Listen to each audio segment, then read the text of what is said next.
पटेल प्रहलाद भाई। आज इस बुलेटिन में बात होगी वक्फ कानून को लेकर एनडी में पड़ी फूट की, धारावी प्रोजेक्ट को लेकर खड़े हुए नए विवाद की। देखेंगे ईवीएम में धांधली पर अमेरिका में हुआ क्या खुलासा, नीतीश कुमार के आवास को क्यों घेरने पहुंचे कांग्रेस नेता, जानेंगे मोदी सरकार पर राहुल गांधी के बड़े खुलासे को, और बुलेटिन के आखिर में देखेंगे जाने माने कार्टूनिस्ट इरफान की किस खबर पर पड़ी तिरछी नजर। लेकिन दिन भर की तमाम बड़ी खबरों से पहले एक नजर आज की सुर्खियों पर। झारखंड में बीजेपी को लगा बड़ा झटका, पूर्व प्रदेश अध्यक्ष ताला मरांडी ने छोड़ी पार्टी, ताला मरांडी जेएमएम में हुए शामिल।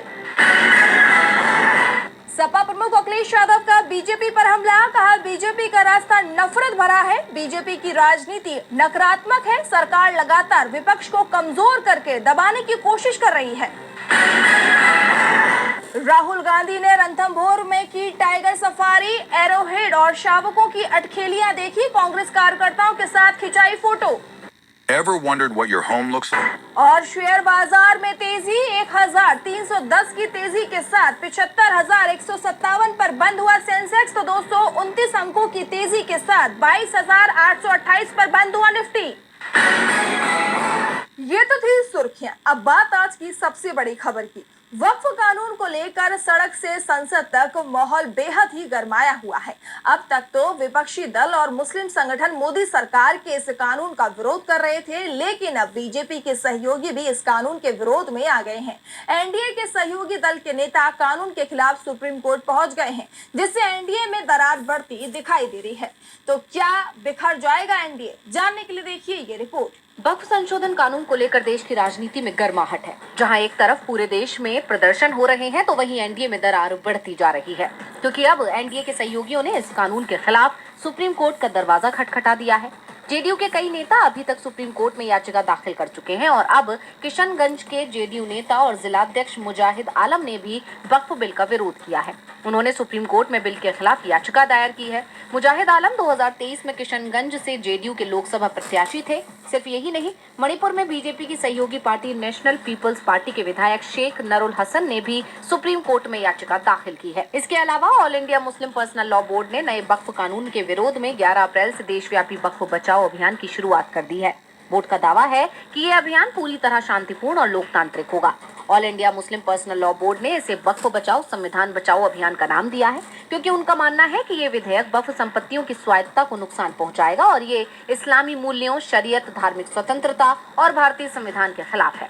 अभियान का पहला चरण 11 अप्रैल से 7 जुलाई 2025 तक 87 दिनों तक चलेगा। इस दौरान 1 करोड़ हस्ताक्षर एकत्र कर प्रधानमंत्री नरेंद्र मोदी को सौंपे जाएंगे। बोर्ड का कहना है कि ये अभियान वक्फ संपत्तियों की रक्षा और संवैधानिक अधिकारों की सुरक्षा के लिए है। अब देखना होगा कि all India Muslim personal law board अपने इस अभियान में कितना सफल होता है। अब मुस्लिम संगठनों के आंदोलन ने तो मोदी सरकार की टेंशन बढ़ाई दी है, वहीं सहयोगियों ने भी परेशान कर दिया है। वक्फ कानून को लेकर विवाद थमता नहीं दिख रहा है, तो मुंबई की धारावी परियोजना को लेकर भी चल रहा विवाद लगातार सुर्खियों में बना हुआ है। एशिया के सबसे बड़ा स्लम धारावी को आधुनिक बनाने के नाम पर सरकार ने 50,000 से 1 लाख लोगों को मुंबई के सबसे बड़े कचरा डंप डेओनार्ड लैंडफिल पर बसाने का फैसला किया। ये कदम न सिर्फ पर्यावरण नियमों को ताक पर रखकर लिया गया, बल्कि लाखों लोगों की सेहत और जिंदगी को भी दांव पर लगाता है। तो आखिर क्या है पूरी खबर, जानने के लिए देखिए ये रिपोर्ट। मुंबई की धारावी स्लम को आधुनिक बनाने की बात कहकर महाराष्ट्र सरकार और अडानी ग्रुप एक ऐसा फैसला ले रहे हैं जो न सिर्फ पर्यावरण नियमों की धज्जियां उड़ा रहे हैं, बल्कि लाखों लोगों की जिंदगी को संकट में डाल सकता है। पिछले साल अक्टूबर में विधानसभा चुनावों की घोषणा से पहले सरकार ने धारावी पुनर्विकास परियोजना के तहत 50,000 से 1 लाख लोगों को डेओनार्ड लैंडफिल, मुंबई के सबसे बड़े कचरा डंप पर बसाने का प्रस्ताव किया। ये प्रोजेक्ट अडानी ग्रुप की अगुवाई में चल रहा है, जिसमें सरकार उसका साथ दे रही है। इंडियन एक्सप्रेस ने अपनी रिपोर्ट में खुलासा किया कि ये फैसला केंद्रीय प्रदूषण नियंत्रण बोर्ड यानी कि सीपीसीबी के नियमों को ठेंगा दिखाती है। सीपीसीबी के 2021 के नियम कहते हैं कि कचरा डंप पर घर या स्कूल नहीं बनाए जा सकते हैं और आसपास 100 मीटर तक कोई निर्माण नहीं होना चाहिए। लेकिन डेओनार्ड तो सक्रिय कचरा डंप है, जहां से हर घंटे 6,202 किलो मीथेन गैस निकलती है और स्वास्थ्य के लिए हानिकारक पानी यानी कि लीचेट जमीन व पानी को दूषित करता है। 2024 की सीपीसीबी रिपोर्ट ने इसे देश के 22 सबसे खतरनाक मीथेन हॉटस्पॉट्स में शामिल किया। फिर भी सरकार और अडानी ग्रुप इस जमीन पर लोगों को बसाने की जिद क्यों कर रही है? धारावी के 600 एकड़ में से 296 एकड़ पर ये प्रोजेक्ट चल रहा है, जिसे Navbharat mega developers private limited देख रहा है। इसमें अडानी की 80% और सरकार की 20% हिस्सेदारी है, जबकि 1.5 लाख पात्र लोगों को धारावी में मुफ्त घर देने की बात कही गई है। 50,000 से 1 लाख अपात्र लोगों को देओनार में किराए के घरों में शिफ्ट करने की योजना है। बता दें कि सितंबर 2024 में बीएमसी ने देओनार की 124 एकड़ जमीन, जहां 80 लाख टन कचरा पड़ा है, इस प्रोजेक्ट के लिए दे दी। आखिर सरकार और अडानी ग्रुप को गरीबों की जिंदगी से खिलवाड़ करने की इजाजत कैसे मिल रही है? इस फैसले से कई सवाल उठ रहे हैं। सरकार के इस फैसले पर अब सवाल खड़े हो रहे हैं, तो सवाल एक बार फिर ईवीएम को लेकर खड़े हुए हैं। दरअसल अमेरिका की राष्ट्रीय खुफिया निदेशक तुलसी गबार्ड ने इलेक्ट्रॉनिक वोटिंग मशीनों को असुरक्षित बताया है। यही नहीं, उन्होंने राष्ट्रपति डोनाल्ड ट्रंप की कैबिनेट बैठक में ईवीएम की खामियों के सबूत भी पेश कर देश भर में चुनाव के लिए पेपर बैलेट की मांग की है। देखिए ये रिपोर्ट। अमेरिका की राष्ट्रीय खुफिया निदेशक तुलसी गबार्ड ने इलेक्ट्रॉनिक वोटिंग मशीनों यानी कि ईवीएम को हैकिंग के लिए असुरक्षित बताते हुए देश भर में पेपर बैलेट लागू करने की मांग की है। राष्ट्रपति डोनाल्ड ट्रंप की मौजूदगी में एक कैबिनेट बैठक में गबार्ड ने वोटिंग मशीनों की सुरक्षा खामियों के सबूत भी पेश किए। उन्होंने कहा, लंबे समय से हमारे पास सबूत है कि इलेक्ट्रॉनिक वोटिंग सिस्टम हैकर्स के लिए असुरक्षित है और वोटों के परिणामों में हेरफेर के लिए इस्तेमाल हो सकते हैं। पेपर बैलेट से मतदाताओं को चुनावी प्रक्रिया पर भरोसा बढ़ेगा। ये बयान सोशल मीडिया पर वायरल हो गया है, जिससे अमेरिका में चुनावी सुरक्षा पर बहस तेज हो गई है। बता दें कि पिछले साल टेल्सा और स्पेस एक्स के सीईओ एलन मस्क ने भी ईवीएम पर सवाल उठाते हुए कहा था, हैकिंग का जोखिम भले ही कम हो, फिर भी बहुत ज्यादा है। इधर भारत में भी ईवीएम की विश्वसनीयता पर विपक्षी दल लंबे समय से सवाल उठाते आ रहे हैं। कांग्रेस और अन्य विपक्षी पार्टियां अक्सर दावा करती हैं कि ईवीएम में हेरफेर संभव है और पेपर बैलेट या वीवीपैट के पूर्ण उपयोग की मांग करती है। हालांकि भारत का चुनाव आयोग इन आरोपों को खारिज करता रहा है, लेकिन तुलसी गबार्ड के इस बयान ने वैश्विक स्तर पर ईवीएम की सुरक्षा पर चर्चा को और भी ज्यादा हवा दे दी है। ईवीएम को लेकर सवाल अमेरिका से लेकर भारत तक किए जा रहे हैं, तो सवाल चुनावी वादों पर भी उठ रहे हैं, खास तौर पर रोजगार को लेकर। बिहार में कांग्रेस ने रोजगार के मुद्दे पर बड़ा प्रदर्शन किया। बिहार चुनाव से पहले राज्य में पलायन रोको नौकरी दो यात्रा निकाली गई। यात्रा के अंतिम दिन पटना में सीएम आवास की तरफ कूच किया गया। और क्या कुछ हुआ आज, आइए देखते हैं इस रिपोर्ट में। बिहार में कांग्रेस की पलायन रोको नौकरी दो यात्रा का अंतिम दिन रहा। इस दौरान कांग्रेस कार्यकर्ताओं ने बिहार के सीएम आवास का घेराव करने की कोशिश की। राज्य में कांग्रेस ने प्रदर्शन किया। सचिन पायलट और कन्हैया कुमार के नेतृत्व में सीएम आवास तक मार्च निकाला गया, लेकिन प्रदर्शन में शामिल होने आए राजस्थान के पूर्व डिप्टी सीएम सचिन पायलट चंद कदम चलकर वापस लौट गए। पुलिस की तरफ से कांग्रेस कार्यकर्ताओं को रोकने के लिए बैरिकेडिंग की गई, लेकिन कार्यकर्ता नहीं माने और सीएम आवास की तरफ बढ़ते रहे। जवाब में पुलिस ने कार्यकर्ताओं को रोकने के लिए वाटर कैनन का इस्तेमाल किया। लाठी भी चलाई गई। सीएम आवास के पास पुलिस बल की तैनाती कर दी गई। पुलिस के रोकने के बावजूद जब प्रदर्शनकारी नहीं रुके, तो कांग्रेस नेता कन्हैया कुमार और यूथ कांग्रेस के राष्ट्रीय अध्यक्ष उदय भान समेत कई लोगों को पुलिस ने हिरासत में ले लिया। ये खबर फैलते ही कांग्रेस समर्थकों में नाराजगी बढ़ गई। हालांकि दोनों को 1 घंटे बाद छोड़ दिया गया। सीएम हाउस का घेराव करने निकले कांग्रेसियों का प्रदर्शन महज 1 घंटे में खत्म हो गया। सीएम हाउस से 3 किलोमीटर पहले ही पुलिस ने कांग्रेसियों को रोक दिया। कन्हैया कुमार ने कहा कि सैकड़ों कार्यकर्ताओं को हिरासत में लिया गया। सूचना मिली कि पुलिस ने लाठीचार्ज भी किया है। सवाल ये उठता है कि हम नौकरी मांग रहे हैं, लाठी या वाटर कैनन नहीं। नौकरी दे देंगे तो युवाओं को सड़कों पर उतरकर प्रदर्शन करने की जरूरत ही नहीं होगी।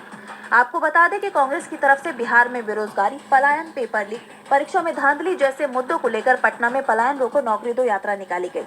कांग्रेस के युवा नेता कन्हैया कुमार के नेतृत्व में पटना में सीएम आवास तक मार्च निकाला गया और अब पटना पुलिस की कार्रवाई को लेकर कांग्रेस ने आपत्ति जताई है। कांग्रेस के तेवर से ये साफ हो गया है कि वो इस बार बिहार में पूरी मजबूती के साथ खड़ी रहेगी, जिससे इस बार ये चुनाव जीतना एनडीए के लिए आसान नहीं होने वाला है। तो केंद्र में राहुल गांधी मोदी सरकार की टेंशन बढ़ाते हुए नजर आ रहे हैं। दरअसल कांग्रेस सांसद राहुल गांधी ने केंद्र की मोदी सरकार पर बेरोजगारी के मुद्दे को लेकर तीखा हमला बोला है। उन्होंने एम्प्लॉयमेंट लिंक्ड इंसेंटिव यानी कि ELI स्कीम को लागू न करने के लिए सरकार की आलोचना की है। तो आखिर क्या है पूरी खबर, आइए देखते हैं इस रिपोर्ट में। कांग्रेस सांसद राहुल गांधी ने एक बार फिर केंद्र की मोदी सरकार पर तीखा हमला बोला है। उन्होंने 2024 के लोकसभा चुनाव के बाद घोषित एम्प्लॉयमेंट लिंक्ड इंसेंटिव यानी ELI स्कीम को लागू न करने के लिए सरकार की कड़ी आलोचना की है। राहुल ने सोशल मीडिया प्लेटफॉर्म एक्स पर एक पोस्ट में कहा कि इस स्कीम के लिए आवंटित 10,000 करोड़ की राशि बिना उपयोग के ही वापस कर दी गई, जिससे बेरोजगार युवाओं को कोई लाभ नहीं मिला। राहुल गांधी ने कहा कि कांग्रेस ने 2024 के चुनाव में पहली नौकरी पक्की योजना के तहत हर युवा को 1 लाख वार्षिक अप्रेंटिसशिप की गारंटी दी थी, जो बेरोजगारी से राहत दिलाने वाली एक क्रांतिकारी योजना थी। मोदी सरकार ने कांग्रेस के घोषणा पत्र से नकल कर ELI स्कीम की घोषणा तो की, लेकिन इसे लागू करने में विफल रही। ये युवाओं के भविष्य के साथ खिलवाड़ है।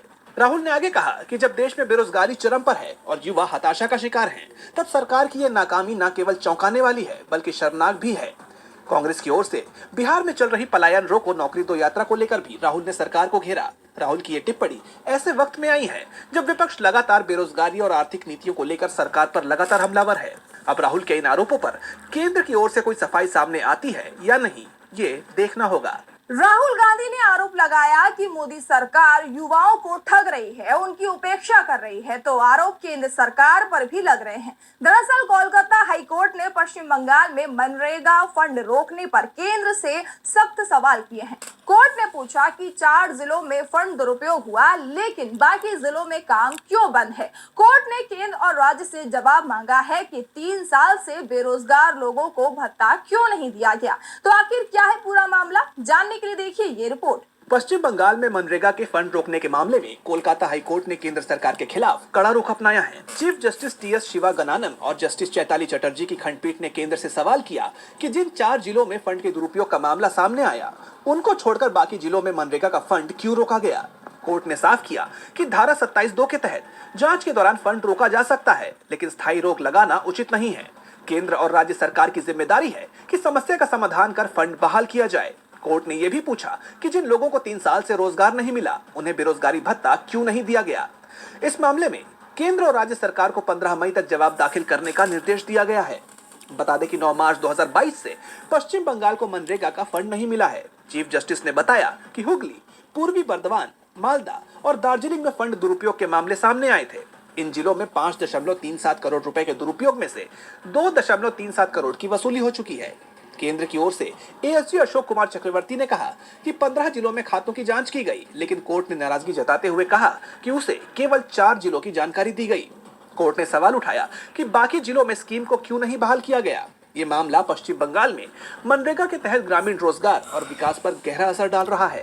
केंद्र और राज्य सरकार के टकराव का नुकसान आम लोगों को उठाना पड़ रहा है, लेकिन कोर्ट के फैसले से लोगों को राहत मिल सकती है। लेकिन इलाहाबाद हाई कोर्ट का एक फैसला जरूर लोगों को हैरान कर रहा है। कोर्ट ने याचिका दायर करने पर ही जुर्माना लगा दिया, और ये जुर्माना 1 या 2 लोगों पर नहीं बल्कि 6400 से ज्यादा लोगों पर लगा है। तो क्या है पूरा मामला, आइए देखते हैं इस रिपोर्ट में। इलाहाबाद हाईकोर्ट ने TET परीक्षा 2011 के परिणाम को चुनौती देने वाली सभी याचिकाओं को खारिज कर दिया है। लेकिन सबसे बड़ी बात तो ये कि कोर्ट ने सिर्फ याचिका खारिज ही नहीं की है, बल्कि याचिका दायर करने वाले 6402 लोगों पर जुर्माना भी लगा दिया है। भारत के इतिहास में शायद ये पहला मौका है जब इतनी बड़ी संख्या में लोगों पर इसलिए जुर्माना लगाया गया है क्योंकि उन्होंने याचिका दायर की है। कोर्ट ने अपने आदेश में कहा है कि याचिका बेसिर पैर की है, जिससे हाईकोर्ट का कीमती समय बेकार हुआ है। कोर्ट ने सभी याचिकाकर्ताओं पर 100 रुपए का जुर्माना लगाया है, यानी 6,40,200 रुपए जुर्माना लगाया गया है। जस्टिस सौरभ श्याम शमशेरी की एकल पीठ ने इस मामले में सुनवाई करते हुए कहा कि सुप्रीम कोर्ट इस मामले में पहले ही फैसला दे चुका है, इसलिए इस पर दोबारा विचार नहीं किया जा सकता। जबकि हाई कोर्ट में याचिकाकर्ताओं ने दलील दी थी कि TET 2011 परीक्षा में प्राप्त अंकों को नियुक्तियों के लिए मेरिट को आधार बनाया जाए। इसके अलावा उन्होंने TET परीक्षा की OMR शीट्स के पुनर्मूल्यांकन की भी मांग की थी। याचिकाकर्ताओं का तर्क था कि परीक्षा के परिणाम 2011 और 2015 के बीच अलग अलग दिन घोषित किए गए थे, जिससे उम्मीदवारों के बीच असमानता उत्पन्न हुई। दूसरी तरफ सरकार की तरफ से दलील दी गई थी। TET परीक्षा केवल पात्रता परीक्षा है, न कि मेरिट का निर्धारण करने वाला कोई चयन मानक। इस मामले में हाईकोर्ट ने साफ कर दिया है कि अब इस पर विचार नहीं किया जाएगा। साथ ही 6402 याचिकाकर्ताओं पर 100 रुपए का जुर्माना लगा दिया। ऐसे में एक सवाल ये भी उठ रहे हैं कि क्या जब सरकार के किसी फैसले से हजारों लोग प्रभावित हो, तो क्या उनके लिए कानून के विकल्प सीमित हो सकते हैं? और बुलेटिन के आखिर में देखेंगे जाने माने कार्टूनिस्ट इरफान की किस खबर पर पड़ी तिरछी नजर।